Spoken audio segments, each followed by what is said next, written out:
Une rencontre avait lieu mercredi 12 octobre 2022 à la librairie Ombre Blanche avec l'auteur Pascal Poyet pour la publication de son ouvrage intitulé « J'ai dormi dans votre réputation, traduire, mais les sonnets de Shakespeare », coédité par Hérolimite et Éric Pesty, éditeur. Ce livre est une étape préparatoire au projet de traduction des sonnets de Shakespeare à paraître dans les prochaines années chez Éric Pesty, éditeur.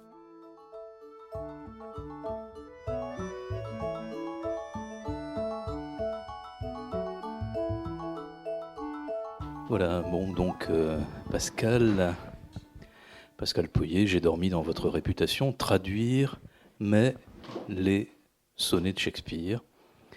C'est aux éditions Hérolimite, qui est un formidable éditeur. Il publie beaucoup de, ce qu'on appelle de la poésie. On va peut-être venir au mot poésie ou non, parce que on peut en parler. Ouais.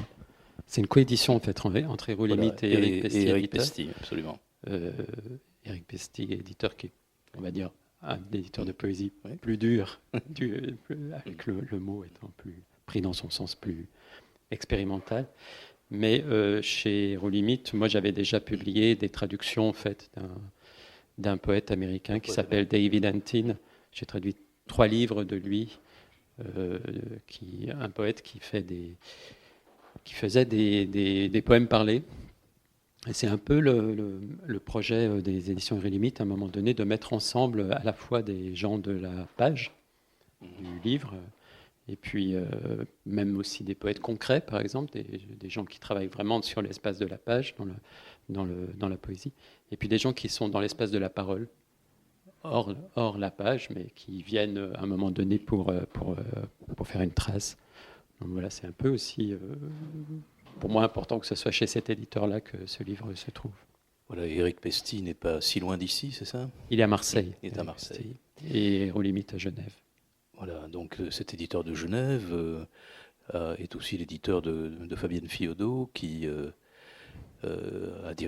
dirige, on va dire, les éditions Corti, et qui a publié, et ce mot poésie, chez Fabienne, prend quelque chose d'un peu rugueux qu'elle a du mal à accepter. C'est pour ça, c'est vrai que on va prendre le mot poésie avec des pincettes, mais de toute façon, on va parler des sonnets. Donc, la plupart des poètes que je connais ne veulent pas se dire poète. Voilà, bon. Je crois que c'est aussi parce que dès qu'on dit le mot poésie ou le mot poète, il y a tout un imaginaire qui arrive. Et donc moi, j'aime le dire. J'aime dire que je suis poète, et d'autant avec un livre comme ça. D'autant plus avec un livre comme ça. Parce qu'on se dit, bon, alors la poésie, c'est quoi ? Et puis on pense à pas mal de choses peut-être apprises à l'école ou durement apprises à l'école. Et donc, voilà. Mais c'est vrai que qu'est-ce que c'est la poésie ? Qu'est-ce que c'est cette forme ? Mais en fait, la poésie, c'est cette question même, quoi. C'est la question de cette forme. Durement apprise, mais bon, comme je vous disais, là, on en parlait tout à l'heure à propos de la poésie dite orale, ou plutôt d'ailleurs de l'oralité pour la poésie, pour dire la poésie. Finalement, c'est vrai que ce qui était de cet ordre de la récitation que nous avions, auquel nous étions obligés de nous confronter, avait quand même, ça nous donnait cet effort de mémoire et cet effort de rythme et ce souffle qui aujourd'hui, je crois, souvent nous manque. Oui, alors je sais pas. Moi, je connais assez peu de poèmes par cœur, en réalité. Et justement, ce qui était drôle dans ce projet, J'ai dormi dans votre réputation, enfin dans l'exercice de ces causeries, prestations orales sur les sonnets, c'est que justement, il y avait un exercice de mémoire avec les sonnets, puisque j'avais pas de notes quand j'ai fait ces je sais pas comment on appelait ça, ces conférences. En anglais, on dirait un talk. Et j'avais pas de notes. Et donc, l'idée, c'était aussi comment je pouvais retrouver le sonnet dont je parle sans aucune note, et justement en proposant une circulation à l'intérieur de cet objet. Et je me suis aperçu que, en fait, la mémoire n'avait finalement pas grand-chose à faire là-dedans, que c'était plutôt une affaire d'oubli, qu'en fait il s'agissait aussi d'en enlever une bonne partie du sonnet pour pouvoir justement me déplacer sur quelques points particuliers et montrer qu'à un moment donné, lire quelques mots seulement dans le sonnet, et surtout pas dans l'ordre linéaire, mais les comparer, aller de haut en bas, de droite à gauche, de bas en haut et de gauche à droite, se déplacer dans le sonnet comme ça, juste sur quelques points sonores, grammaticaux, etc. Et donc oublier tout le reste, ça permettait aussi de voir vraiment ce qui se passait là, quoi. Donc voilà, par rapport à la mémoire, à la poésie et mémoire, et poésie et oubli. Bon, alors nous allons rentrer dans le vif du sujet. Je vous ai dit il y a quelques minutes que bon, ce livre a pour moi, finalement, la lecture de ce livre m'a donné une espèce d'image générale que je vais vous livrer avant que vous n'en développiez, on va dire, pendant quelques bonnes minutes, le développer le contenu de ce projet. Il y a, vous le disiez, on peut donner les mots de conférence, parler d'exposition, on peut parler, il a été évoqué peut-être le mot de performance. En tout cas, il y a une forme de, on va dire, de travail d'exténuation, qui d'ailleurs a un côté un peu illimité, parce que ça peut encore, et peut-être vous le direz, que ça peut encore continuer. Et la figure que ça a évoquée pour moi, c'est celle du combat avec l'ange. Alors d'ailleurs, l'ange est un être normalement sans sexe. On viendra aussi à la question du trouble dans le genre, mais c'est pas tellement pour cette question de la sexualité de l'ange, mais pour ce combat de Jacob avec l'ange, qui finalement, lui, se termine. Et se termine, alors peut-être j'ai repris 4 ou 5 lignes de la Bible, hein, voilà, donc c'est Jacob se bat avec l'ange, lâche-moi car l'horreur est levée. Alors l'horreur est levée, la lumière est faite, point d'interrogation, est-ce que la lumière est faite sur les sonnets? Donc lâche-moi car l'horreur est levée, mais Jacob répondit, je ne te lâcherai pas que tu ne m'aies béni. L'ange lui demanda, quel est ton nom? Jacob répondit-il, il reprit, l'ange, on ne t'appellera plus Jacob, mais Israël, etc., etc., etc. Et donc, si je fais ce détour par cette figure de l'ange, c'est justement pour bien exprimer ce que, pour moi, ce que j'ai lu contient autant de physique que de conceptuel et de travail de l'esprit et de spirituel. Il y a une espèce de quête. Voilà, j'ai senti quelque chose de profondément physique entre Pascal Poyer et un type qui a écrit ça il y a... Voilà, c'est pas retrouver le corps de Shakespeare, hein, mais c'est retrouver quelque chose justement d'innommable. Voilà, c'est quoi le nom, de quoi traduire les sonnets est-il le nom, aurait dit l'autre. Voilà, comme en guise d'introduction. Ouais, c'est bien. Shakespeare un peu. De toute façon, c'est bien d'en venir à la Bible assez vite en parlant des sonnets de Shakespeare le catholique. Les références à la Bible et au Nouveau comme à l'Ancien Testament sont très très présentes dans les sonnets. Il y a même des choses même assez blasphématoires. Hein. Il y a un moment dans un sonnet où il dit I am that I am. Donc ce que dit Dieu pour se présenter à Moïse dans l'Exode, qu'on traduit généralement en français par je suis celui qui est ou je suis celui qui suis, qu'on peut à partir de l'anglais d'ailleurs traduire plutôt je suis ce je suis. Et ce qui est plus intéressant dans le sonnet puisque le I am est dans William. Et bon voilà, alors on entre comme ça un peu par des rapports à ce grand texte. Enfin, on peut confronter ces deux grands textes, quoi, on va dire. Et ce combat. Et alors, avec Shakespeare lui-même, je ne sais pas trop, parce que pour moi, Shakespeare, c'est le nom qui est écrit sur la couverture, on va dire, du livre des sonnets, qui est dans le titre. C'est assez étonnant parce que dans l'édition de 1609, l'édition originale, quoi, ce qu'on appelle le quarto, il il n'y a pas de nom d'auteur en réalité. C'est juste écrit Shakespeare's Sonnets. Et puis il y a un nom d'imprimeur-éditeur. Et on a un peu une... Enfin, moi, j'ai eu assez envie de voir ce livre sans auteur, où le nom de l'auteur est passé dans le titre. Et aussi, s'il y a un combat, donc, mais il y en a un, à déplacer des choses, à se déplacer entre des choses. Pour moi, c'est très physique, cette affaire-là, ça c'est évident. Et aussi, évidemment, très spirituel. J'ai mêlé. Le nom de l'auteur est passé dans le titre, et le prénom de l'auteur, comme je viens de l'évoquer, est parfois vaguement évoqué dans des jeux de mots au cours du cycle. Et donc la personne Shakespeare, à part comme ça, a disparu. Et celui qui parle, c'est je, c'est I. Et puis I, il sonne comme l'œil en anglais. Et il s'adresse à 2, 3 personnes, c'est-à-dire il s'adresse à 2 personnes, en tant que personne, un jeune homme et une femme, une dame, une maîtresse, comme il l'appelle, mistress, et il leur dit tantôt tu, tantôt vous. Et ça parfois disparaît dans les traductions, mais c'est important parce que c'est aussi le registre de la langue du sonnet qui change avec le pronom personnel.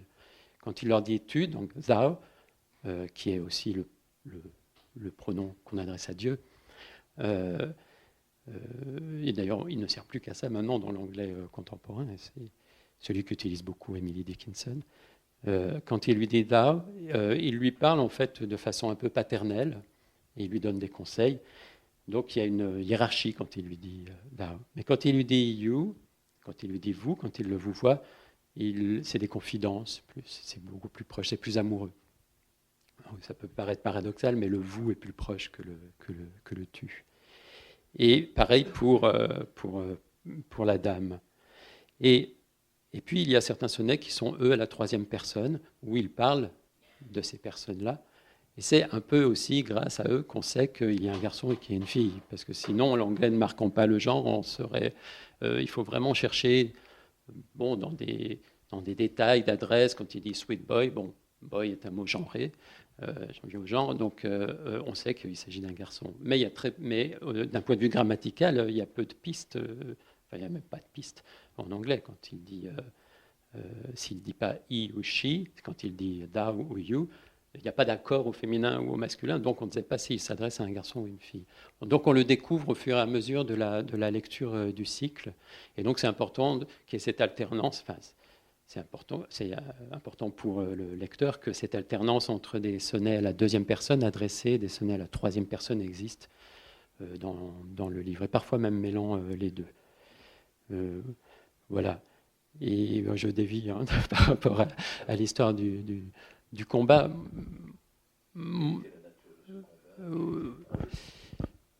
À vrai dire, moi, j'avais écrit auparavant des textes qui décrivaient des textes, et même mes propres textes, mes propres poèmes.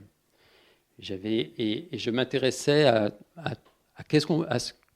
je me demandais qu'est-ce qu'on peut faire avec le métalangage. Est-ce qu'on peut créer des récits comme ça? Est-ce qu'on peut, en parcourant des textes, même des pages d'un texte en prose, donc la page, elle est un peu là par hasard, mais il y a des liens, c'est le travail de l'éditeur, mais elle aurait pu être un peu différente. Il y a des liens comme ça sur la page entre des mots qui peuvent se créer, et je me suis demandé, mais est-ce qu'en regardant simplement cette page, en tissant des liens entre les mots, je peux arriver à saisir quelque chose du propos du texte? Et assez vite, j'ai pensé que oui. Donc j'ai écrit un certain nombre de textes comme ça, et je m'étais intéressé à un sonnet de Shakespeare qui est très particulier parce qu'il compte 13 fois le même mot. Donc visuellement, c'est très fort, c'est un mot très court, c'est will. C'est le sonnet 135, c'est un sonnet qui est assez célèbre. Et le mot est là 13 fois. Donc, il y a 14 vers dans un sonnet, je vous montrerai ensuite. Il y a 14 vers, donc 13 fois sur 14 vers, c'est beaucoup, quoi. Donc on le voit. Et puis, donc les yeux ont envie, et puis parfois il a même une majuscule, donc les yeux ont envie d'aller d'un will à un autre, comme ça, pour commencer.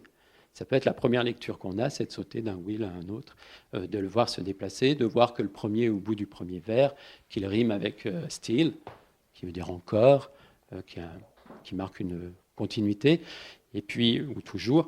Et puis la dernière apparition est au bout du sonnet, au bout du 14e vers, et que là, il rime avec kill, qui lui s'est tué, donc c'est plutôt un coup d'arrêt. Et donc, on a même avec la rime quelque chose qui est, qui est assez rapidement, on commence à comprendre quelque chose de ce sonnet, peut-être, en le regardant simplement. Et alors, will en anglais, c'est un mot qui veut dire, donc en tant que nom, ça veut dire la volonté, le désir. En l'occurrence, là, c'est plutôt le désir, c'est quelque chose d'assez ardent dans le sonnet en question. Will, c'est aussi dans le langage de l'époque le petit nom qu'on donne au sexe masculin et au sexe féminin, indifféremment. Ça, c'est pour prolonger la question du genre. Will, c'est aussi évidemment le diminutif du prénom de l'auteur. Et donc, quand on a ça en tant que traducteur, quand on se retrouve devant un objet pareil en tant que traducteur, on est bien embêté, évidemment, parce que le mot devient intraduisible. Intraduisible, ça veut dire qu'il y a trop de possibilités de traduire. Ça ne veut pas dire qu'il n'y a rien, ça veut dire qu'il y en a trop. Et qu'il faut choisir. Et il y a des traducteurs qui traduisent le sonnet en mettant à chaque occurrence du mot will, bien la chose qu'elle veut dire à cet endroit-là, que ce mot veut dire à cet endroit-là. Donc il y aura 3, 4 traductions différentes des 13 will. Et puis il y en a d'autres qui décident de garder will en anglais, au moins pour avoir un peu le prénom, et puis pour avoir la répétition. Et cette répétition, elle est importante parce qu'elle elle marque une insistance. On voit l'insistance. Et donc on comprend très vite que le sonnet donne forme à une demande, à quelque chose qui insiste, comme ça. Voilà. Et ça, pour moi, c'était cette façon d'entrer dans les sonnets qui m'intéressait.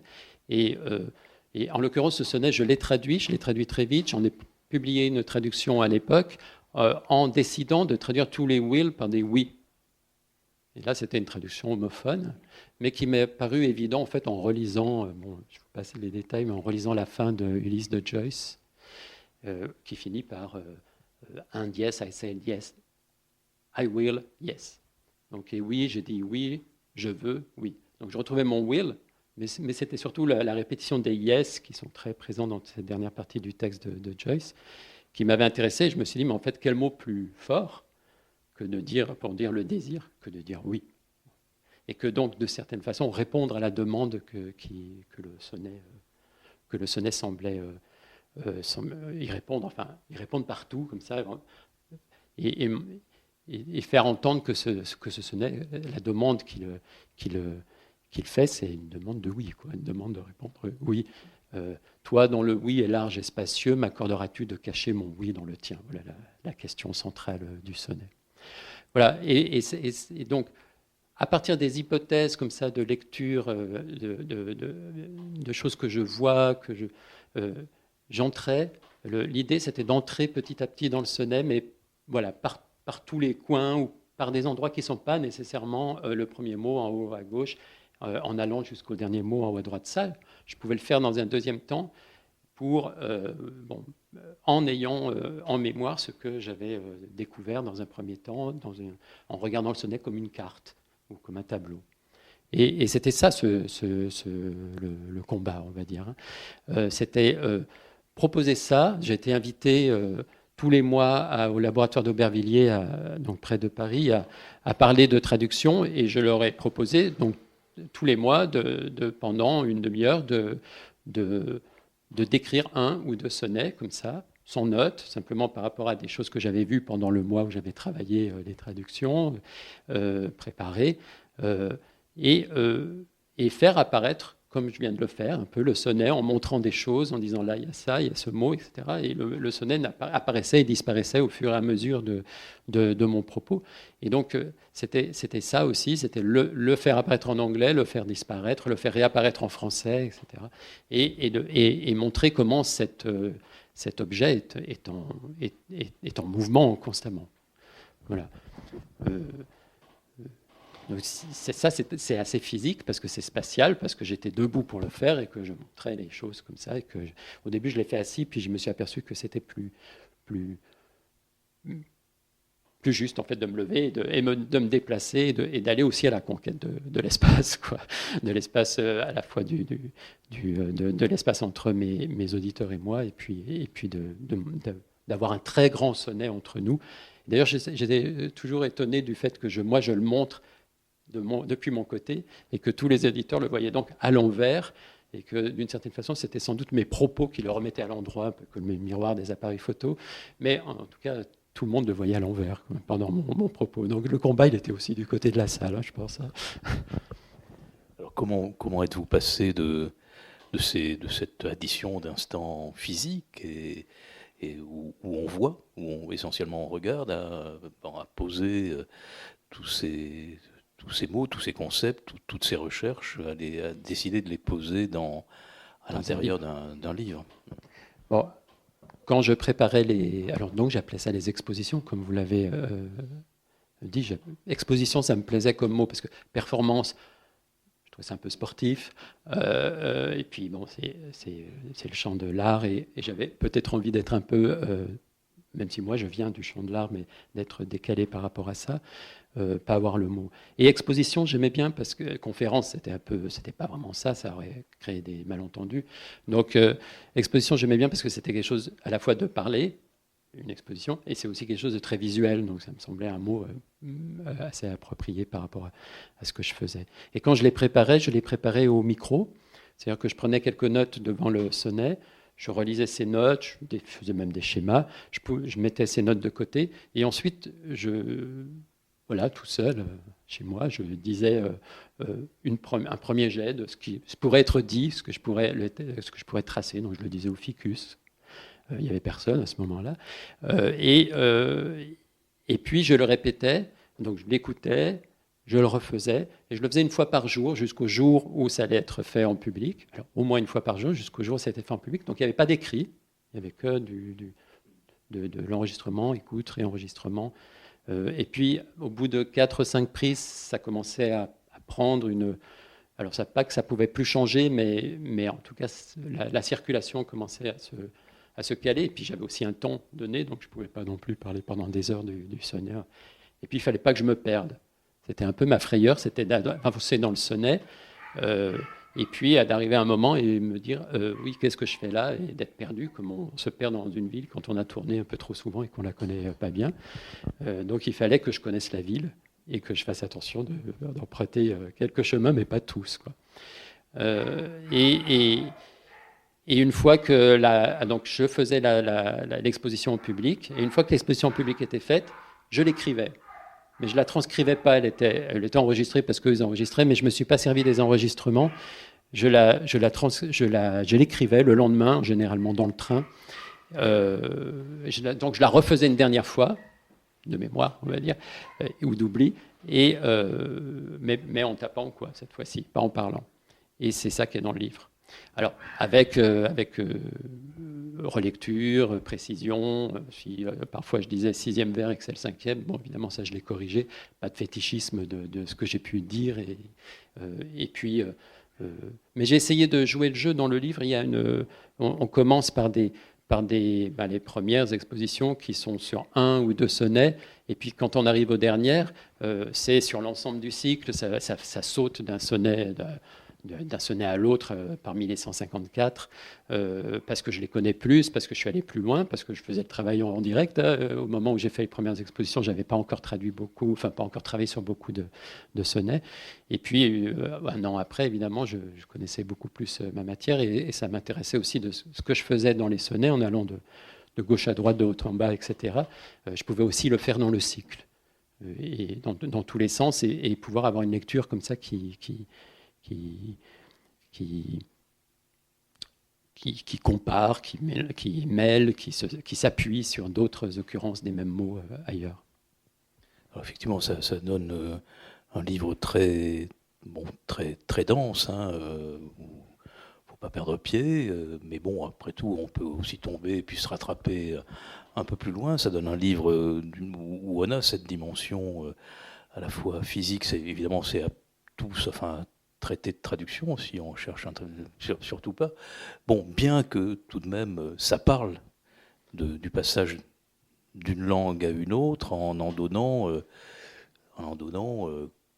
c'est pas au quotidien, en donnant parce que le regard vient buter sur quelque chose ou parce que l'esprit vient buter sur quelque chose, en donnant de ces traductions, de ce passage, parfois les apories ou les interrogations, parfois aussi, au contraire, les trouvailles. Donc, donc pas de traité, c'est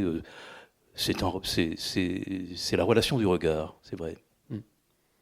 Moi, je me suis posé, une fois que le livre était terminé, la question du genre de ce livre. Où est-ce qu'on va le mettre?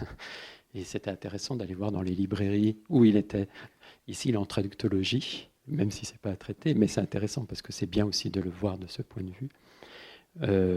Mais il est parfois en critique. Ça dépend aussi un peu de la taille des librairies et du nombre de rayons qu'elles ont, etc. Mais il est parfois près des biographies, etc. Alors qu'il est en rien une biographie de Shakespeare. Si on veut une biographie de Shakespeare, il ne faut surtout pas lire ce livre. Je parle très peu de son père, John, et de sa sœur.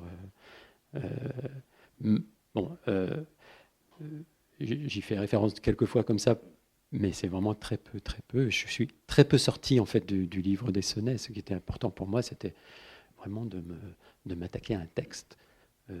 Et donc toutes les questions de savoir, même si Shakespeare en est l'auteur, etc., n'entrent pas dans ce puisqu'il y a un texte et qu'il y a une cohérence dans ce texte qui est évidente. Donc c'est à ça que je m'attaque. Mais effectivement, je me suis posé la question du genre. Je pense on pourrait aussi très bien le poser à mon nom dans le rayon poésie et le lire comme un poème, le lire comme une suite de poèmes parlés. Voilà. Mais c'est pas non plus il n'est pas fait non plus dans une perspective académique. Voilà, si on cherche une lecture académique des sonnets de Shakespeare, ben, c'est pas dans ce livre qu'on la trouvera non plus. Alors même si je peux m'appuyer sur quelques connaissances. C'est pas un livre de savoir. C'est pas ça. Ou alors c'est savoir comme quand on enquête, quoi. C'est tiens, j'aimerais bien savoir ce que c'est que ce truc, quoi. Donc, c'est plutôt voir ça, quoi. Voilà, c'est plutôt cette inversion. On y viendra en parlant des sons, parce que c'est aussi un livre où on parle des sons, où il y a un côté même parfois un peu épigraphique, si retrouver une prononciation, quelqu'un comme Eugène Green, par exemple, tiens, je pense à lui à l'instant, c'était quand il a commencé ses travaux sur le baroque français, il est allé chercher les modes de prononciation. Ça lui a pas valu que des camaraderies dans le milieu du théâtre. Il me semble peut-être on pourrait un peu retrouver ça dans votre approche. Oui. Alors au fur et à mesure, c'est plus proche à la fin, mais je me suis appuyé aussi sur les recherches de Eugène Green. Mais c'est parce que en fait, je me suis beaucoup intéressé aux rimes. Et non pas parce que je pense qu'il faut les traduire, parce que les traductions en rime, elles sont elles sont dans des carcans un peu compliqués. Je ne suis pas sûr que ce soit les plus intéressantes, même s'il y en a des très élégantes. Hein, mais je me suis intéressé aux rimes comme récit. Et je me suis aperçu que quand Shakespeare fait rimer un mot avec un autre, il s'y tient. En fait, c'est assez pauvre. Un mot rime avec 3-4, dans les sonnets, je parle, rime avec 3-4 autres mots, et puis il y a très peu de variété. Donc chaque fois qu'il va revenir à la rime, ça sera avec un de ces 2-3 autres mots qu'il va rimer. Et donc il y a une sorte de système très clair, très lisible, qui à la fois est un récit, parce que par exemple le mot love rime avec le mot prove, je vous dirai plus après, et donc il y a la preuve et il y a l'amour, donc c'est un récit. Ça a du sens, mais en même temps, ça nous apprend que love et prove, si tant est qu'on dit que c'était une véritable rime, se ne prononçait donc différemment à l'époque de Shakespeare, en tout cas dans les sonnets, pour qu'ils puissent les faire rimer. Et donc, sans doute que Shakespeare, en tout cas dans la poésie, je ne sais pas dans la vie, mais dans la poésie, il disait love. Il ne disait pas love. Et ça, bon, il y a un texte du bouquin là-dessus. Ça, pour moi, c'est une surprise très forte de le découvrir grâce au système des rimes, ce qui n'est pas différent de ce qu'a fait Eugène Grimm, parce que c'est tout ce qu'on a. Pour savoir comment il prononçait les mots, c'est les assonances, les rimes, etc. Et puis se dire, bon, s'il a fait la structure comme on pense, par rime, par assonance, etc., donc ça consonne avec ça rime avec ça, etc. Et donc ça voulait dire que Louvre, tout d'un coup, était très sombre. Hein, ça faisait de Louvre, du mot amour, un mot très sombre. C'était plus le love, plus aérien de l'anglais moderne. Donc ça change aussi un certain nombre de rapports entre les mots, parce que ça le fait aussi consonner avec you, avec thou, plus clairement, plus proche que love, quoi, voilà. Donc comparer tous ces sons, comparer les rimes, ça permet aussi il y a un récit, quoi, qui se fait à l'intérieur de ça, dans ces rapports. Et je me suis dit qu'à un moment donné, si on lisait les sonnets simplement en lisant le bord droit, c'est-à-dire les rimes, on disait que ça, du début à la fin, je pense qu'on en saurait presque autant que si on lisait tous les sonnets. Parce qu'il y a déjà sur le bord, et c'est très souvent comme ça, et je le montre plusieurs fois dans le livre, très souvent, il y a deux mots qui riment, et ces deux mots qui riment renvoient à deux mots qui sont en lien à l'intérieur, deux autres mots qui sont en lien à l'intérieur. Donc c'est une scène, on pourrait dire comme ça pour faire un peu théâtre. C'est une scène, il y a un acteur qui parle au milieu, et puis il y a des gens qui sont assis très loin au fond, et eux, ils n'entendent que le dernier mot de chaque réplique, et pourtant ils en savent autant que ceux qui sont assis au premier rang, voire celui qui parle. Voilà. Cette idée me semblait assez intéressante à développer. Alors justement, on va parler un peu, enfin c'est pas moi qui vais parler, alors je vais faire parler quelqu'un, théâtre et poésie à propos de Shakespeare, parce que bon, on va peut-être vous entendre sur cette œuvre très particulière dans l'œuvre de Shakespeare que sont les sonnets.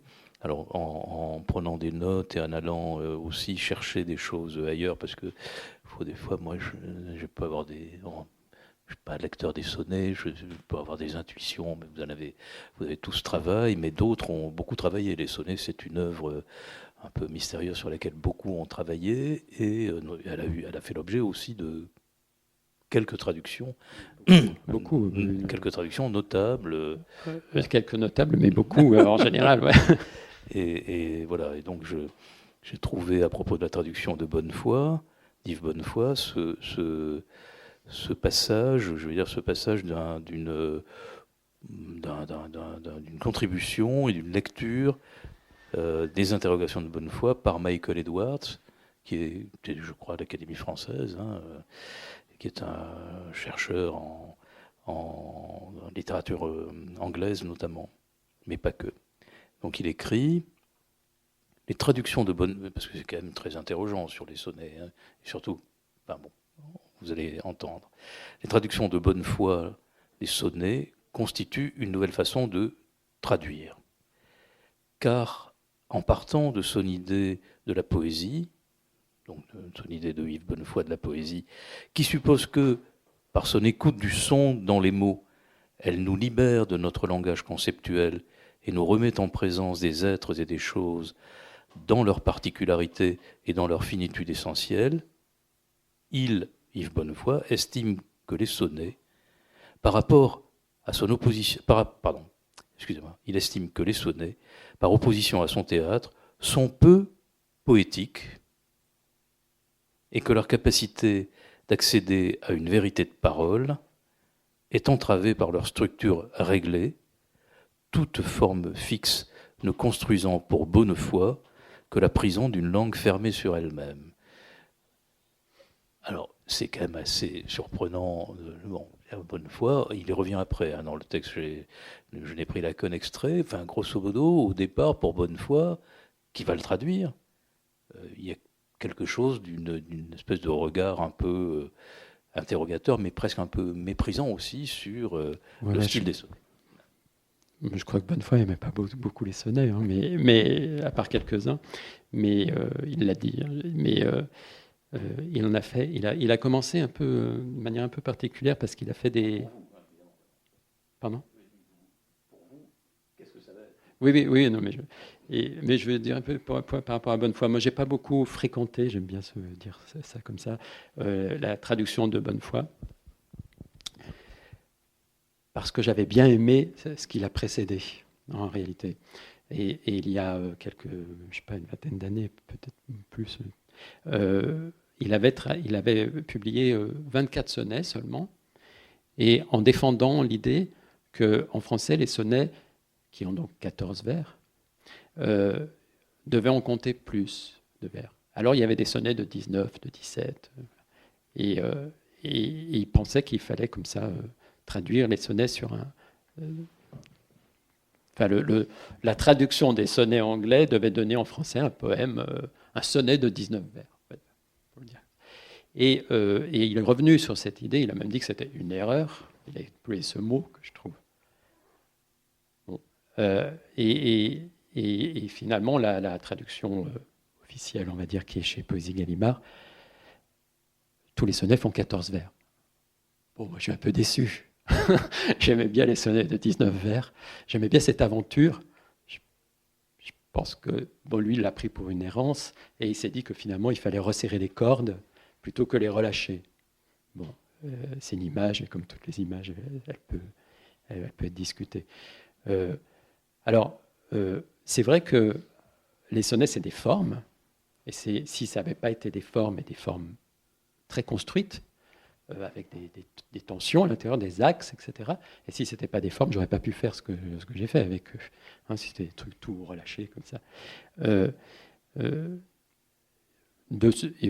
Qui font entendre des sons, mais qui font aussi, j'ajoute donc à ce commentaire, qui sont aussi très visuels. Hein, c'est important pour moi.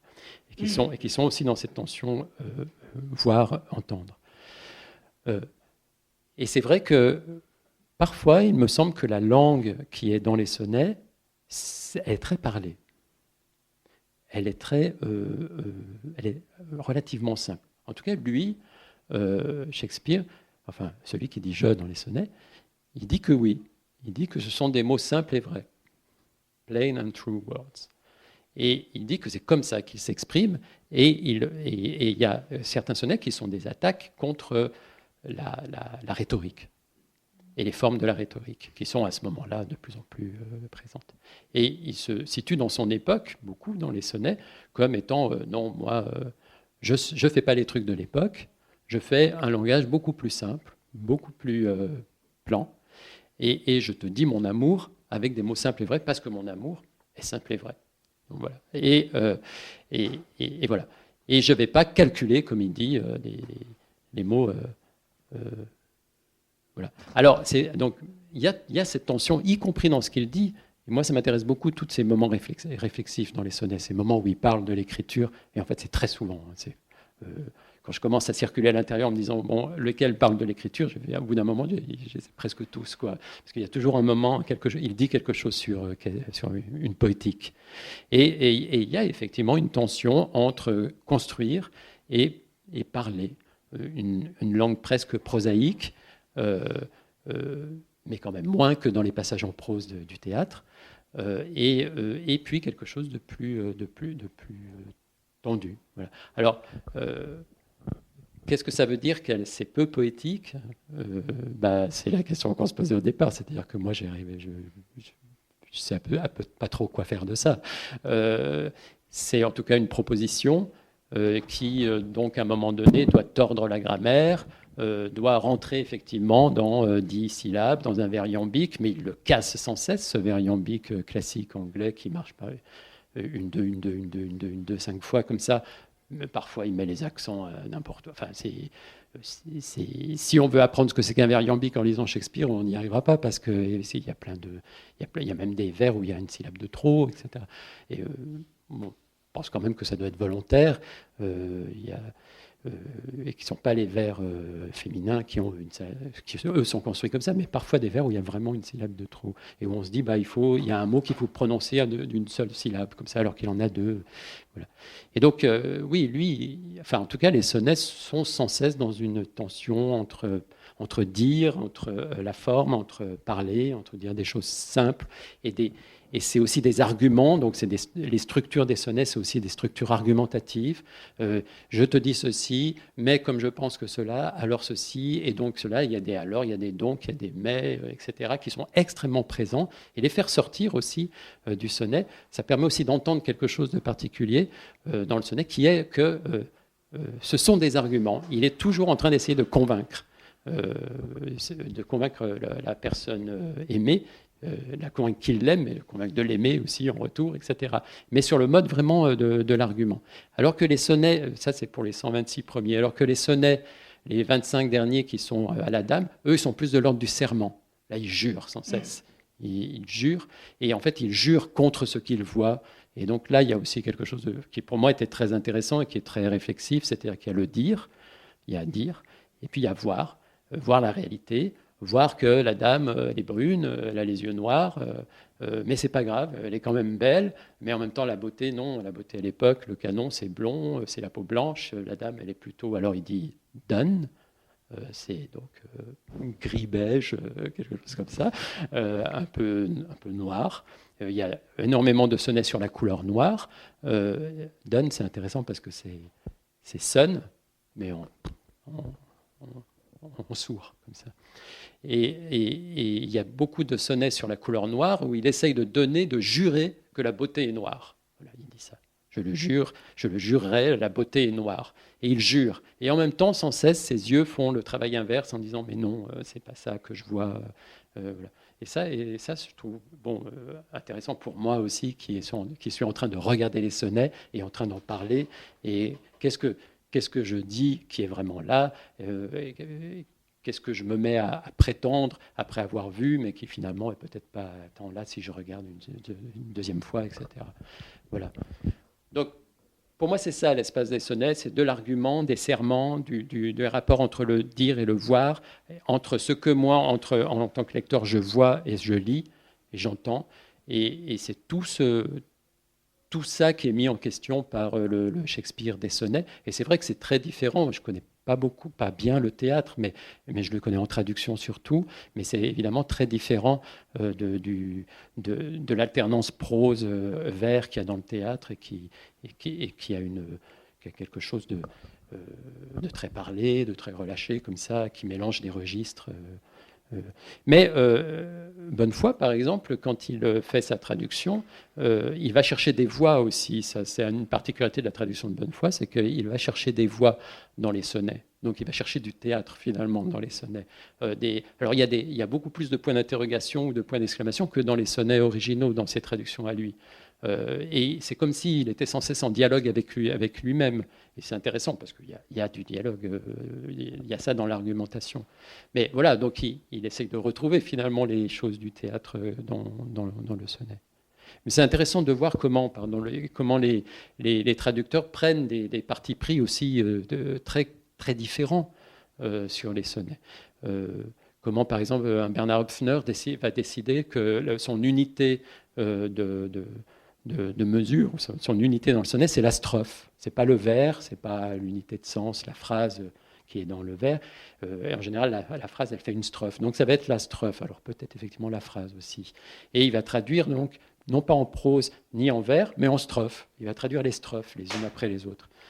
Comment Pierre-Jean Jouve, lui, va se coltiner le lexique, très clairement, au risque de l'obscurité. Dire les mots de Shakespeare, mais qu'on n'entend plus dans le sens où il les entend, etc. Et que donc on va finir par on va avoir des choses très abstraites. Alors que je pense quand même que les poèmes sont assez simples, quoi. Enfin, pas très compliqués on met pas très longtemps à saisir ce dont il s'agit dans chaque sonnet. C'est pas des trucs malarméens, quoi, comme en fait Pierre-Jean Jouve. Mais c'est intéressant de voir à son époque et aussi justement dans cette ligne malarméenne, comment on peut lire Shakespeare depuis Mallarmé, quoi. Voilà, je l'ai vu tout à l'heure sur la table, chez Gallimard, chez POL, la traduction de Boyer. Lui, il va enlever toute ponctuation. Donc c'est intéressant aussi parce que ça va donner au vers beaucoup d'importance, puisque c'est la seule ponctuation, c'est le retour à la ligne. Donc le vers va devenir... Alors ça donne de la vitesse au sonnet, C'est que les traductions de Frédéric Boyer, on les lit en quelques minutes. Et d'ailleurs, il en parle de ça dans sa préface, parce que lui, il a vu de la vitesse dans les sonnets. Et il y en a, c'est vrai, parfois, on dirait que c'est torché comme ça très vite, hein, l'écriture du sonnet, puis d'autres fois, c'est plus construit.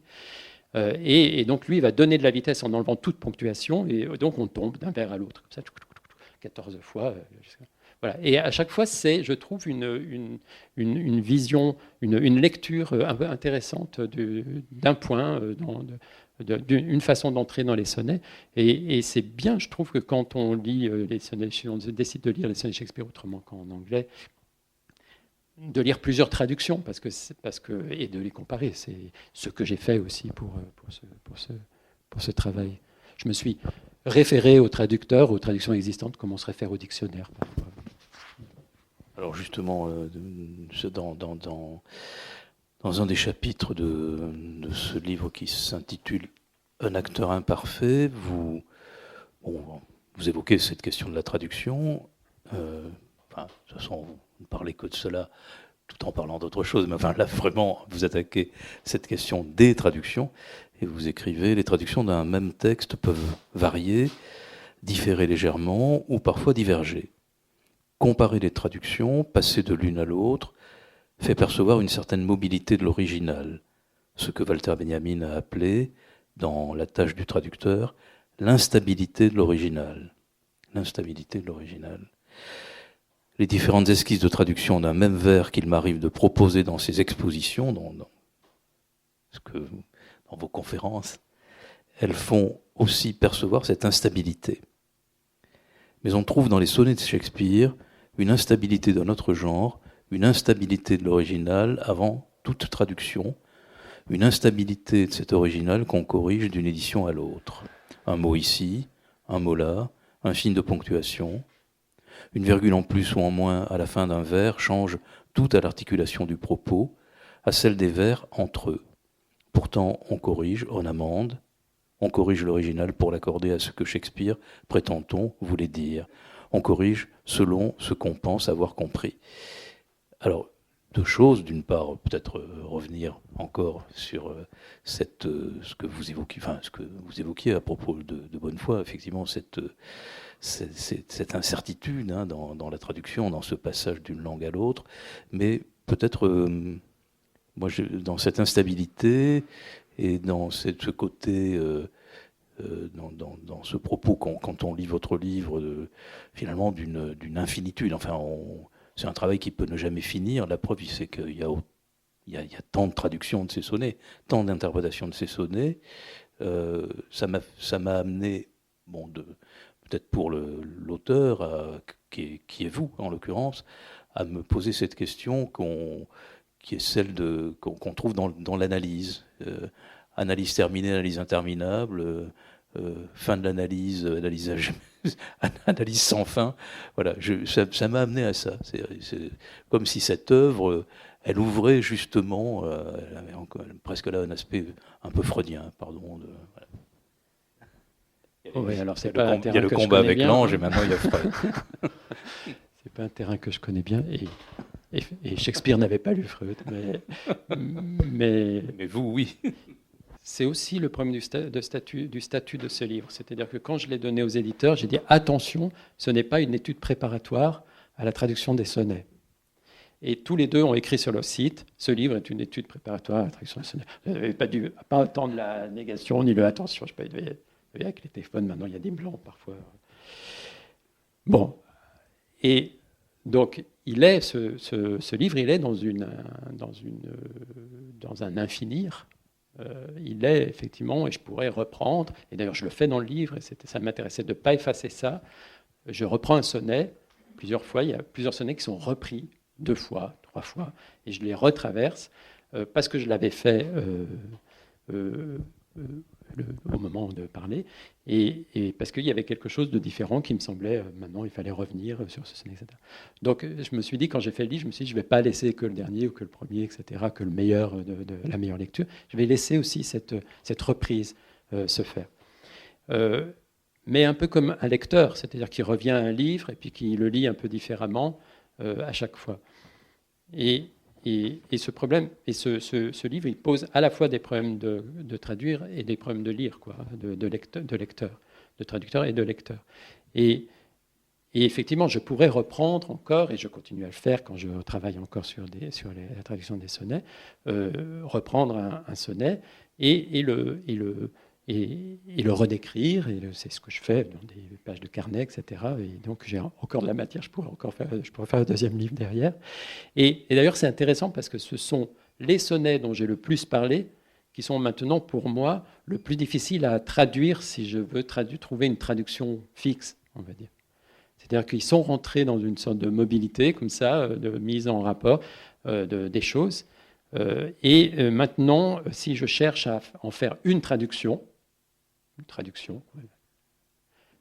fixe, 14 vers, machin, eh bien c'est très difficile et il faut que j'oublie tout ce que j'ai dit dessus, que je reparte à zéro sur le sonnet. Donc ça veut dire que ce livre-là, il n'est pas avant la traduction, c'est pas la fabrique de la traduction des sonnets. C'est une traduction en soi, c'est une traduction parlée, c'est une traduction errante, divagante, vécue, physique, et elle se referme là parce que le temps qui m'était aussi donné, l'année de résidence à Aubervilliers, s'est terminé. Et, voilà. Et moi, j'ai vu, grâce aussi à Thierry Descepolo qui a publié au fur et à mesure les expositions sur le blog de ses éditions Agone, dans voilà, rien à voir avec les éditions Agone, mais l'amitié avec Thierry faisait qu'il m'a proposé ça, et puis donc il fallait qu'il y ait un texte à chaque fois. Sans ça, je l'aurais peut-être pas écrit chaque exposition, et puis tout ça serait resté imprimé dans l'air, comme disait Jean-Luc Godard à Aubervilliers, mais voilà, donc je les ai écrites. Elles ont été publiées en ligne, et puis ensuite, je me suis aperçu que j'avais un livre, quoi. Autant le faire, quoi. Autant le montrer. Et donc j'ai lu ce livre, et j'ai essayé de voir quel avait été ce parcours. Mais ce parcours, évidemment, il y a plein de questions à l'intérieur. Il y a des voies sans issue, il y en a d'autres, il y a des fausses routes qui sont corrigées, et puis il y a des questions qui restent posées, et c'est pour ça que enfin, c'est vraiment le but de ce type d'exercice, quoi. Alors, peut-être on va, peut-être s'il y a quelques questions du public, entendre deux choses. On va essayer d'entendre des sons, mais auparavant, avant de parler de sons, peut-être essayer de justifier ce titre. J'ai dormi dans votre réputation, donc il faut... Je peux vous montrer le sonnet d'où il vient, si vous n'êtes pas épuisé.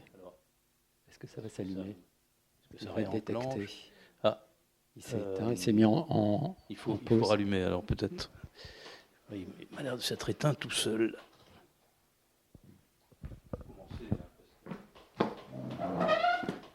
Ce titre, J'ai dormi dans votre réputation, c'est ma traduction d'un vers de Shakespeare, le 5e du sonnet 83 que vous allez voir apparaître derrière moi. Ce qui m'intéressait, c'était de poser sur la couverture du livre. Bon, c'est un sonnet je vais vous expliquer pourquoi, m'a semblé important. Et ça m'intéressait de mettre, enfin ça m'amusait même, de mettre sur la couverture, un « je », un pronom de la première personne. Parce qu'évidemment, si vous lisez donc Pascal Poyet, J'ai dormi dans votre réputation, le « je », c'est moi, c'est Pascal Poyet. Mais ce « je l'emprunte à Shakespeare. C'est lui, enfin c'est celui qui dit « I » dans les sonnets. Et puis donc du coup, le vôtre, qui est le vôtre, hein, ça posait cette question-là. Et en fait, ce vers de Shakespeare qu'il adresse à celui à qui sont adressés les sonnets, tout le monde voit à peu près. Donc c'est le 5e. J'ai mis des petits chiffres à côté pour que vous puissiez. Je vais peut-être m'éloigner un peu pour que vous puissiez voir les vers. Donc c'est le vers numéro 5. And therefore have I slept in your report. Donc c'est et donc j'ai dormi, ou aussi ai-je dormi dans votre réputation. Et lui, il le dit évidemment à la personne à qui il adresse les sonnets, sur la couverture, moi, je l'adresse à Shakespeare et à sa réputation, c'est-à-dire à la quantité aussi de choses, de commentaires, de traductions qui ont été faites sur les sonnets. Et dans ce sonnet, il y a très clairement une poétique qui est donnée par Shakespeare. En fait, quelle est sa position, lui, en tant que poète, par rapport à son sujet, par rapport à son argument, comme il dit. Et quand j'ai parlé de ce sonnet, ce qui m'intéressait, c'était alors à la fois de questionner ce vers, avec ce mot report qui est à la fin, et que j'ai traduit réputation, parce que je suis allé voir les autres fois où il employait ce mot dans les sonnets. Il l'emploie 3 autres fois, ou 4 autres fois, je ne sais plus exactement, 4 fois en tout, je crois. Et donc c'est assez peu. Et sur 4 fois, il y a 2 fois où l'adjectif qui est devant report, ce n'est pas un adjectif possessif comme your ici, c'est donc votre, c'est un adjectif qualificatif, c'est ill, mauvais, mauvaise, et good, bon. Et bon, ill report, good report, en français, ça m'a paru assez évident et aussi évidemment grâce au contexte du sonnet, qu'il s'agissait donc de bonne et de mauvaise réputation. J'aurais pu écrire report peut vouloir dire rapport. Et d'ailleurs, c'était intéressant parce que le rapport, ça peut être la rumeur aussi. Ce qui est intéressant, c'est que le rapport, si je dis votre rapport, c'est vous qui écrivez. Si je dis votre réputation, on parle de vous. Alors vous voyez comment aussi le possessif, c'est intéressant parce qu'il peut se retourner. Bon. Et ce qui m'intéressait particulièrement dans ce sonnet, c'est ça que j'ai commencé à voir quand j'ai commencé à prendre des notes et avant d'en parler sans qu'il soit là comme ici. C'était ce qui se passe sur le 6e vers. Il y a 2 mots entre 2 virgules. Donc ce vers qui commence par that you yourself, et on dit being extant, donc étant vivant, on va dire, ou existant, étant existant, normalement c'est un peu compliqué, étant vivant. Et cette forme grammaticale, très serrée, là justement on retrouve un peu des problèmes de forme, de trucs serrés, eh bien on la retrouve à la fin du 10e vers, celui qui commence par which shall be, et on voit là being done, et juste en dessous on la retrouve encore, being mute. Puis on a presque envie de la retrouver aussi dans le bring qui est juste en dessous. Ça, c'est plutôt visuel. Et donc, je me suis dit, tiens, c'est drôle, c'est quand même pas anodin. Il y a 3 fois cette forme quand même un peu étrange, entre virgules, qui aurait presque pu être entre parenthèses. Il y a pas mal de parenthèses dans les sonnets de Shakespeare et elles disparaissent beaucoup. Là, par exemple, je l'ai rétablie, la parenthèse qui est là. Elle est souvent pas présente dans les éditions modernes. Alors, une parenthèse, c'est quand même très visuel. Quand on regarde le texte, la première chose qu'on regarde, c'est « or thought I found », ou « j'ai cru trouver ». On commence presque par là avant de reprendre au début. Donc moi, ça m'intéressait de commencer par le « being extant » et sa relation avec « being down » et « being mute ». Donc en haut, étant vivant, puis en bas, étant muet. Les deux sont à peu près synonymes ou me taisant. Et en bas, vous voyez, comme le dit le début de For I, impure not beauty being dumb, il s'agit de je. En haut, il s'agit de you, yourself. Il s'agit de vous.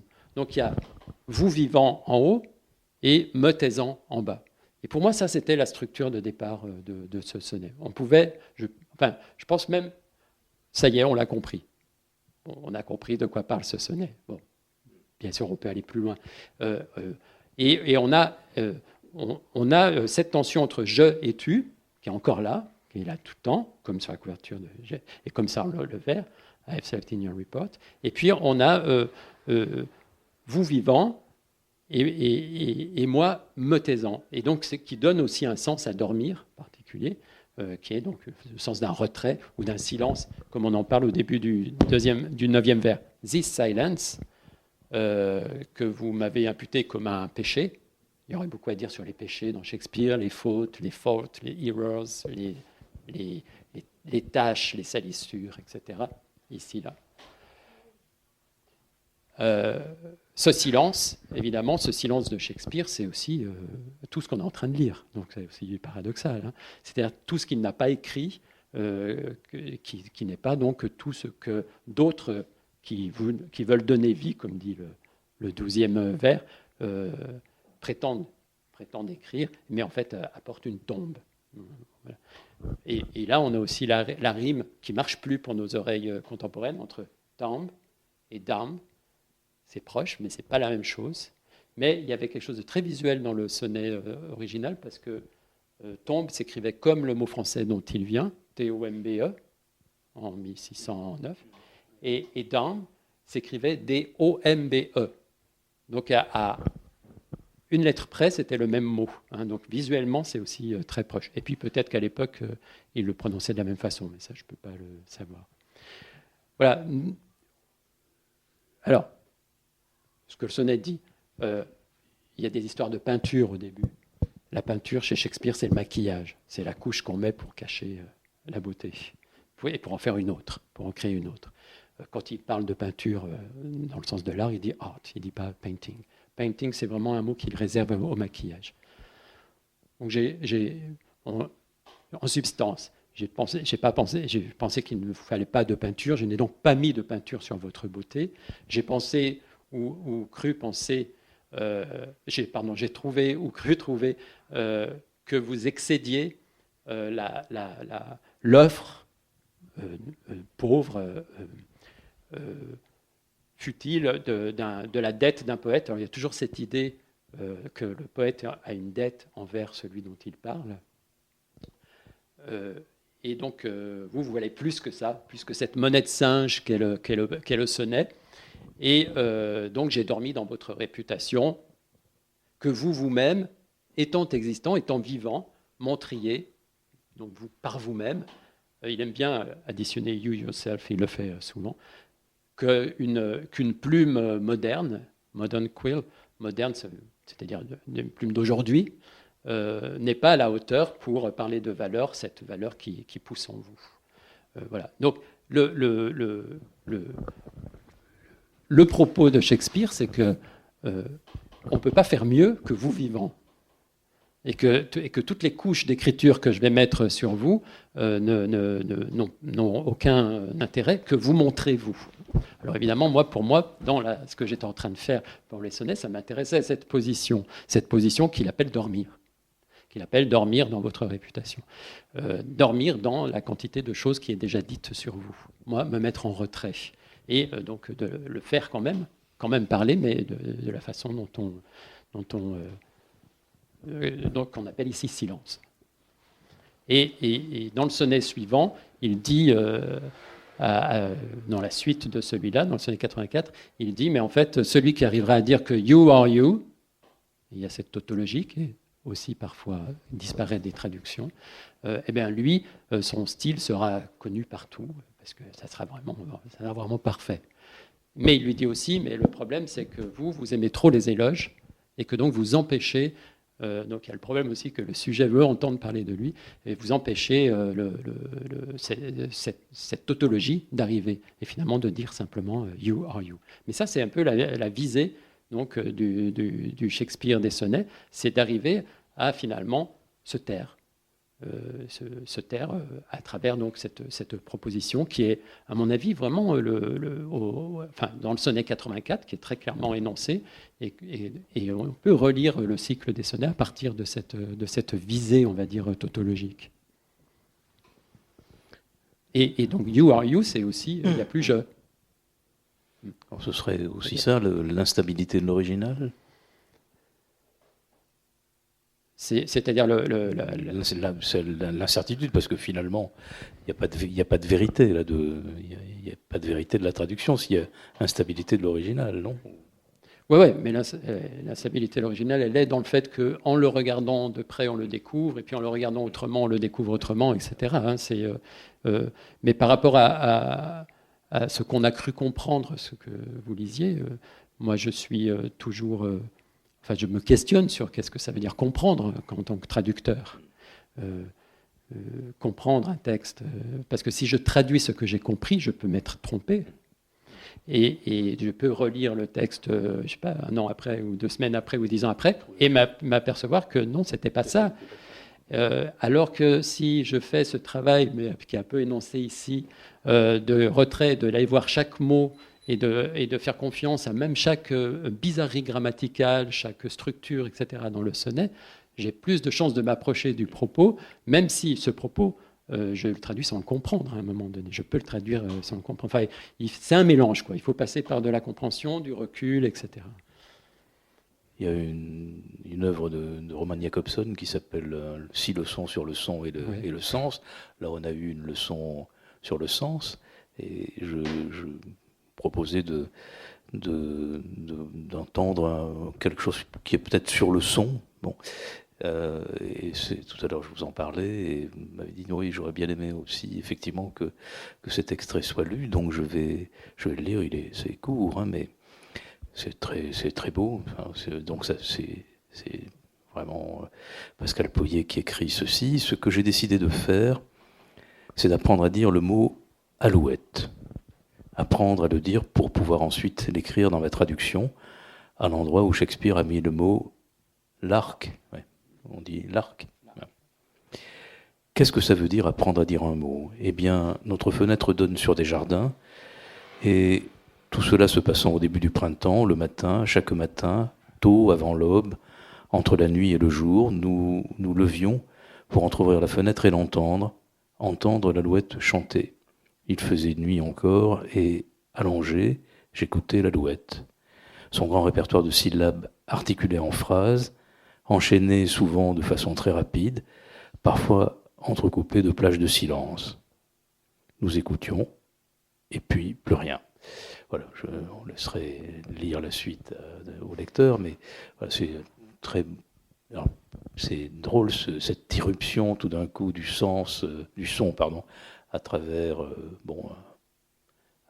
non plus presque un mot à traduire, mais plutôt au contraire une évocation de peut-être un souvenir ou une émotion, enfin, ce qui n'est pas fréquent dans ce livre. Non, c'est un des rares moments anecdotiques, on va dire, de cette forme. Mais je tenais à ce qu'il y en ait un,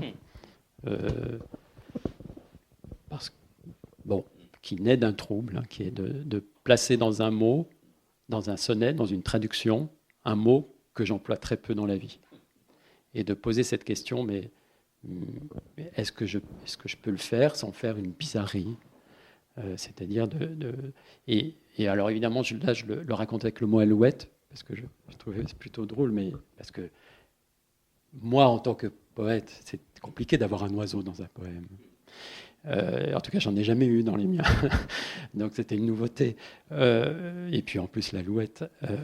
Mais évidemment, avec Shakespeare, le problème se pose avec plein d'autres mots. Péché, grâce, des mots qui sont évidemment qui sont pas dans ma vie, qui sont alors qu'ils le sont maintenant pas mal, parce que depuis quelques années que je passe à lire les sonnets, mais qui font irruption comme ça, et puis on se dit alors péché, je vais mettre faute, et puis on s'aperçoit qu'on peut pas mettre faute parce qu'il y a aussi faute. Et qu'il y a error, et qu'en fait il y a une gradation, et que cette gradation, c'est bien qu'elle soit lisible, parce qu'elle est toute catholique, et elle dit aussi des choses de ce texte, et puis de sa position aussi dans une Angleterre, etc. Bon, voilà. Donc faire disparaître les péchés et la gradation des noms de fautes, ça aurait été dommage. Est-ce qu'il y a quelque chose, Pascal, que vous souhaitiez évoqué, on a dit, peut-être si on doit conclure, on a dit qu'on évoquerait peut-être cette question du trouble dans le genre. Est-ce que, qui est justement ce dont vous avez parlé au début, cette incertitude, à la fin c'est une femme, mais bon, enfin, voilà, cette incertitude. Il y a un trio. Hein. Il y a, dans certains sonnets, le 42, dans les 130, etc., on le voit, mais je crois que c'est le 42 qui est très clair là-dessus. Il y a un trio amoureux. Donc c'est Shakespeare in Love, alors ouais.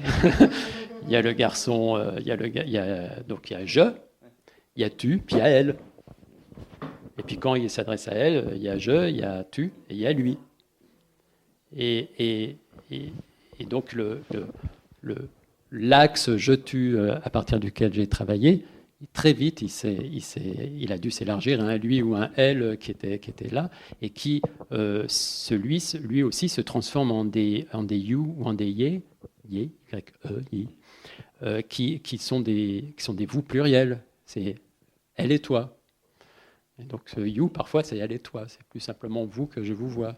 Et bon. Et si, comme je le disais tout à l'heure, si on sait à qui il s'adresse, c'est parce qu'on a quelques repères dans le sonnet d'après, le sonnet d'avant, il y a un il, etc. Et qu'on est donc et à considérer que les sonnets sont dans l'ordre, ce dont beaucoup de personnes doutent, mais on voit à peu près à qui il s'adresse à ce moment-là. Et puis il y a des choses aussi dans le registre, et puis il y a ce que je vous disais, entre l'argument et le serment, la langue est assez différente. La force de la langue est assez différente. Merci beaucoup.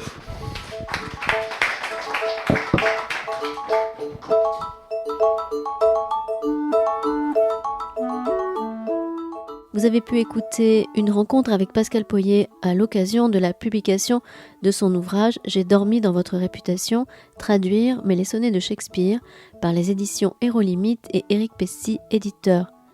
Enregistré à la librairie Ombre Blanche le 12 octobre 2022 et réalisé et mis en onde par Radio Radio.